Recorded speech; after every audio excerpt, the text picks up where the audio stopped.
प्यारे बच्चों, how are you? You are fine and safe and secure in your home. आप सब अपने घर पे सुरक्षित होंगे, अच्छे से होंगे और साथ साथ अब हम जो कंटेंट भेज रहे हैं उसको देख रहे होंगे। हमने पिछले वीडियो में सर्वनाम भेजा था आपके लिए। अब सर्वनाम से संबंधित हम प्रश्न देखते हैं। पहला प्रश्न है, सर्वनाम किसे कहते हैं? तो यहाँ पर सर्वनाम की परिभाषा आपको लिखनी है और आप स्वयं करेंगे। सिर्फ मैं बोल रही हूँ कि सर्वनाम किसे कहते हैं। जो शब्द संज्ञा के स्थान पर प्रयुक्त होते हैं उन्हें सर्वनाम कहते हैं और उदाहरण भी लिखना है साथ में। सर्वनाम के कितने भेद हैं बताइए। तो सर्वनाम के कितने भेद हैं बच्चों? जो पिछले वीडियो में आपने देखा है, सर्वनाम के 6 भेद हैं। तो 6 भेदों के यहाँ पर नाम लिखना है आपको। फिर उसके बाद आपको हम सर्वनाम के किस भेद के अंतर्गत रखेंगे। और ये भी आपने पढ़ा है पुरुषवाचक सर्वनाम में कि आप किस भेद के अंदर रखना चाहते हैं आप सर्वनाम को। तो आप यहाँ पर आपको लिखना है कि कौन से सर्वनाम के भेद के अंतर्गत रखेंगे। इसके लिए आप एक बार पाठ भी पढ़ेंगे। पाठ पढ़ेंगे तो आपको सब कुछ ये समझ में आ जाएगा, क्योंकि मैं बता दूंगी तो फिर आप खुद खोजने का प्रयास नहीं करेंगे। निम्नलिखित में के भेद में एक एक उदाहरण द्वारा समझाइए। उत्तम पुरुष सर्वनाम, उसका उत्तम पुरुष सर्वनाम का एक उदाहरण लिखना है। यहाँ पर आप पुस्तक का नहीं लिखकर दूसरा लिखें। पुस्तक के अलावा आप उदाहरण स्वयं बनाकर लिखें बच्चों। मध्यम पुरुषवाचक सर्वनाम, इसका भी आपको यहाँ पर एक उदाहरण लिखना है। और अन्य पुरुषवाचक सर्वनाम, तीनों का ही यहाँ पर आपको एक एक उदाहरण लिखना है। मिलान कीजिए। अब यहाँ पर अनिश्चयवाचक, उत्तम पुरुषवाचक, संबंधवाचक, प्रश्नवाचक और निजवाचक, यहाँ पर आपको अपने आप पहचानना है। मैं कौन सा सर्वनाम आएगा, मैं कौन सा है, काउन में कौन सा आएगा, स्वयं में कौन सा आएगा, ये में कौन सा आएगा और जिसको में कौन सा आएगा। तो यहाँ पर प्रश्न नंबर 5 भी आप लोग मिलान करके उसमें सीधे ही आपको मिले हुए ही लिखने हैं कि अनिश्चयवाचक सर्वनाम के आगे कौन सा लिखना है जो आएगा आपका। ठीक है ना बच्चों। अब प्रश्न नंबर 6 मैं बोल देती हूँ, आपको करना आपको है, पर मैं सिर्फ बोल रही हूँ। आप स्वयं देखेंगे और इसको स्वयं करेंगे। जैसे सुभाष चंद्र बोस नेताजी के नाम से लोकप्रिय थे। अब सबसे पहले आ गया है बच्चों सुभाष चंद्र बोस। सुभाष चंद्र बोस का किसी का नाम है, अर्थात ये नाम क्या हो गया संज्ञा। अर्थात किसी का नाम है तो नाम क्या है, यहाँ पर संज्ञा है बच्चों। तो इसीलिए ये संज्ञा है। अब इसके स्थान पर हमें प्रयोग करना है तो वो क्या कहलाएगा, सर्वनाम कहलाएगा। तो अब आगे सुभाष चंद्र बोस नहीं लिखते हुए उनके स्थान पर हम लोग सर्वनाम का प्रयोग करेंगे। तो सुभाष चंद्र बोस नेताजी के नाम से लोकप्रिय थे। उनका जन्म 23 जनवरी 1897 को कटक में हुआ था। उन्होंने 1919 ईस्वी में कलकत्ता विश्वविद्यालय से स्नातक की उपाधि प्राप्त की और 1920 ईस्वी में उनका चयन भारतीय लोक सेवा, जिसको ICS बोलते हैं, में हो गया। असहयोग आंदोलन से प्रभावित होकर 1921 ईस्वी में नौकरी छोड़कर उन्होंने राजनीति में प्रवेश किया। असहयोग आंदोलन के बीच में रोक देने से वे बहुत दुखी हुए। 25 अक्टूबर 1924 को उनको गिरफ्तार करके बर्मा की मॉडल जेल में डाल दिया। सन 1938-39 में उनको कांग्रेस का अध्यक्ष चुना गया। तो सिर्फ अब सुभाष चंद्र बोस एक ही स्थान पे काम आया है। अब उसके स्थान पे हम लोगों ने सब जगह सर्वनाम शब्दों का ही प्रयोग किया है। तो इस तरह से आप पहचानेंगे कि संज्ञा के स्थान पर हम लोगों ने किस प्रकार प्रयोग किया है।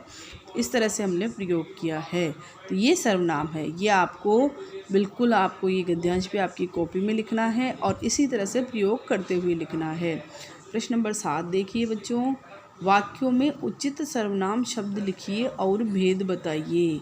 यहाँ पर आप थोड़ा सा हो सकता है दुविधा में हो जाएं, इसीलिए मैं बता रही हूँ कि वही पुस्तक है मैंने 1 महीने पहले ख़रीदी थी। यहाँ पर आएगा यह वही पुस्तक है। पहला मैं बता रही हूँ, अगले आपको करने हैं। यह वही पुस्तक है जो मैंने 1 महीने पहले खरीदी थी। संबंधवाचक। बच्चों आपके पास अभी पूरा समय है तो आप आराम से पाठ को पढ़ सकते हैं। पाठ को पढ़कर आप कार्य कर सकते हैं। तो आपको कार्य भी पूर्ण करने हैं और पाठ भी साथ में पढ़ना है और प्रश्नोत्तर भी स्वयं करेंगे। सभी अपना काम करेंगे। यहाँ स्वयं लिखना है आपको और उसके साथ ही नाम भी लिखना है कि कौन सा सर्वनाम है। देश सोहन के पिता हैं, ये भी आपको स्वयं लिखना है, उसका नाम भी लिखना है। यह बगीचा देश सुंदर है, यहाँ पर भी लिखना है और साथ में नाम भी लिखना है। देश आज ही दिल्ली जाना चाहिए, इसके साथ भी, पर ध्यान रखिएगा संज्ञा नहीं आएगी, यहाँ पर सिर्फ सर्वनाम शब्द ही आएंगे। देश बाहर खड़ा है, यहाँ पर भी वही नाम लिखेंगे साथ में। देखो देश रहा अस्पताल, यहाँ पर भी उसका नाम लिखेंगे और यहाँ पर कौन सा सर्वनाम शब्द आएगा ये लिखना है। अब यहाँ पर निम्नलिखित में अंतर लिखिए। निश्चयवाचक सर्वनाम और अनिश्चयवाचक। जिस शब्द से किसी भी स्थिति का या समय का निश्चितता का बोध हो वो निश्चयवाचक है, और जहाँ पर अनिश्चय की स्थिति हो वह अनिश्चयवाचक सर्वनाम है। तो दोनों का अंतर भी आपके बिल्कुल पाठ में दिया हुआ है। और साथ में हमेशा ध्यान रखिएगा बच्चों, व्याकरण उदाहरणों से ही बनती है। जब तक आप उदाहरण नहीं लिखेंगे, ये निश्चित है, चाहे आपसे पूछा जाए चाहे नहीं पूछा जाए, व्याकरण में किसी भी परिभाषा के साथ उदाहरण अवश्य लिखा जाता है। तो आप ये ध्यान रखिएगा कि निश्चयवाचक सर्वनाम की जो परिभाषा लिखें उसके साथ में आप उदाहरण लिखें, अनिश्चयवाचक सर्वनाम की परिभाषा के साथ उदाहरण लिखें। जितने ज़्यादा आप उदाहरण करेंगे उतनी ही आपकी व्याकरण बहुत अच्छी होगी, और जिसकी व्याकरण अच्छी होगी उसको विषय के बारे में कोई परेशानी नहीं आती है।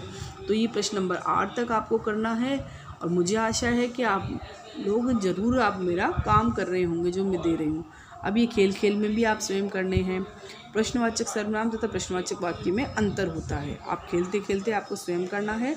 यहाँ वाक्य दिए हुए हैं, इस तरह से आप पहचानेंगे। क्या तुम मेरे घर आओगे? ध्यान रखिएगा, जब भी प्रश्नवाचक वाक्य बनाना होता है, क्या का प्रयोग पहले होता है, वो प्रश्नवाचक वाक्य हो जाता है। क्या का प्रयोग जब पहले आएगा तब प्रश्नवाचक वाक्य आएगा, और क्या या क्यों बीच में जब आ जाते हैं तो प्रश्नवाचक सर्वनाम बन जाते हैं। हम तुम मेरे यहाँ क्यों नहीं आते हो, है तो दोनों प्रश्न, पर ये प्रश्नवाचक सर्वनाम यहाँ पर क्यों किस रूप में प्रयोग हुआ है? प्रश्नवाचक सर्वनाम के रूप में। और ऊपर क्या किस तरह से प्रयोग हुआ? प्रश्नवाचक वाक्य के रूप में। ध्यान रखिएगा, ये दोनों ध्यान देने वाली बातें हैं। क्या का प्रयोग जब आप प्रारंभ में करेंगे तो प्रश्नवाचक वाक्य बन जाएगा, और क्या, क्यों, कब, कैसे का प्रयोग अगर मध्य में करेंगे तो प्रश्नवाचक सर्वनाम बन जाएगा। तो इसी तरह से आपको 5 वाक्य दोनों से ही संबंधित, एक ही वाक्य को 2 तरह से बनाना है, प्रश्नवाचक वाक्य और प्रश्नवाचक सर्वनाम। दोनों तरह के वाक्य बनाते हुए आपको इसको पूर्ण करना है। स्वयं कीजिए। सर्वनाम का हमारी भाषा में क्या महत्व है, उदाहरण सहित बताइए। अभी आपने पिछला गद्यांश देखा है, पढ़ा है मेरे साथ। अगर सर्वनाम नहीं हो तो उससे क्या हानि होगी और उसका हमारी भाषा में क्या महत्व है, हम सर्वनाम के द्वारा क्या क्या कर सकते हैं। अभी हम लोगों ने देखा कि नेताजी के स्थान पर हम लोगों ने सर्वनाम शब्दों का प्रयोग किया। तो एक तो हम सर्वनाम होने से बार बार संज्ञा को उसको बार बार दोबारा लिखने से बचेंगे। दूसरा है शब्द भी बहुत अच्छा लगेगा, वाक्य में प्रभाव बहुत अच्छा आएगा, इन सब बातों का बहुत ज़्यादा प्रभाव पड़ेगा। तो ये सब महत्व आपको लिखना है। पहले आप पुस्तक में करेंगे, उसके पश्चात आपको अपनी कॉपी में करना है। पहले पुस्तक में करना है, उसको वापस से पढ़ना है, चेक करना है खुद को, और फिर इसके पश्चात आपको आपकी कॉपी में करना है। धन्यवाद बच्चों, अच्छे से रहिए, खुश रहिए।